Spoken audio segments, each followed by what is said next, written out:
I'm Pia Amanda V. Puertes, BIT-CT 2B. What are the instance na kailangan natin mag-reformat or mag-reprogram ng computer natin?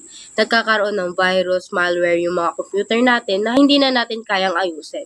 Alam naman natin na minsan talaga nagkaka-virus talaga yung mga computer natin.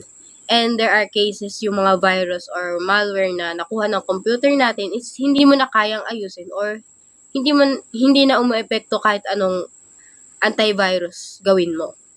So that's the time na kailangan na natin siyang i-reformat or i-reprogram. So yun yung mga options na pwede nating gawin.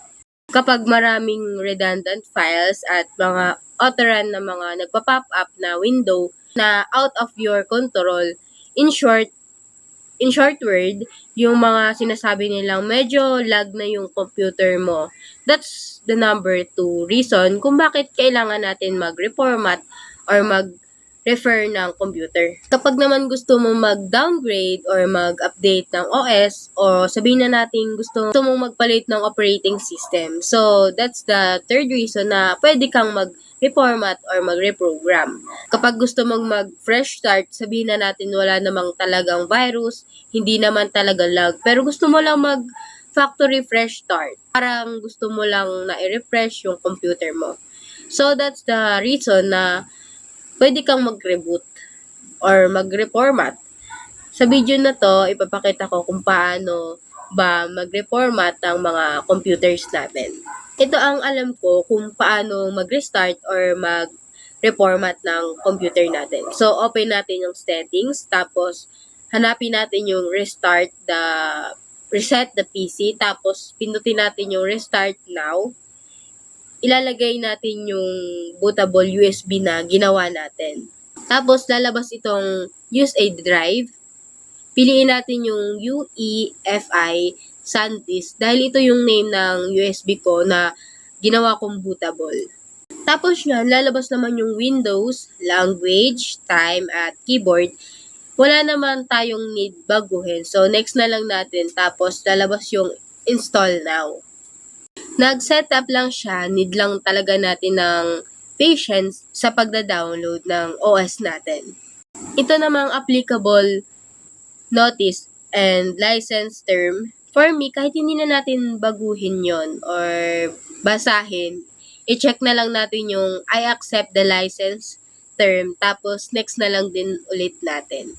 Piliin natin yung custom, install Windows, and loading lang yon pag pinindot natin. Dito naman, need nating i-delete lahat yon kasi nandyan yung mga dati nating files or yung mga laman ng dating OS natin. Refresh lang natin, pag medyo naglalag, tapos okay na. Pindutin natin yung new, ilagay natin yung size, tapos apply, tapos may lalabas dyan na type. May 3 kang pagpipilian. Setting, reservist, primary. Ang need mo dyan is yung primary. So, yun yung need mong pindutin, tapos next na lang. Sa status naman natin, wait lang tayo na mag-check lahat yan. Tapos, usa nang mag-next yan pag tapos nang mag-install. Mag-open na yung laptop natin or yung mga desktop natin at may nakalagay dyan na getting device ready. May lalabas dyan na let's start with region. Syempre, ang pipiliin natin is yung Philippines. Tapos, click natin yung yes.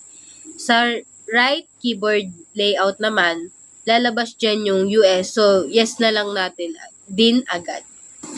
Magpapakita dyan yung connect you to a network. Then, lagay lang natin yung name ng internet natin. And syempre, yung password na din. Ito namang full setup with Microsoft account, pwedeng mag-connect na tayo agad or mag-continue with limited setup para na din wala masyadong ads habang nag-set up tayo. Dito naman, need natin ng account. Pwede natin gamitin yung email or cellphone number or Skype account natin para ma-access natin yung mga important apps na kailangan natin. Accept lang natin itong access to your recent browser's data, pati na rin itong setting your drive. Wala naman tayong need baguhin. Dito naman, pipiliin lang natin yung mga gusto natin example, school, creativity, at family. Tapos niyan, accept lang natin ulit.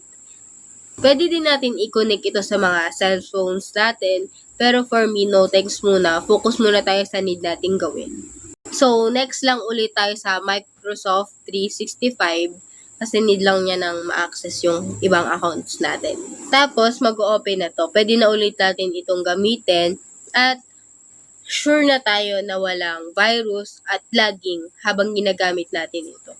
And thank you!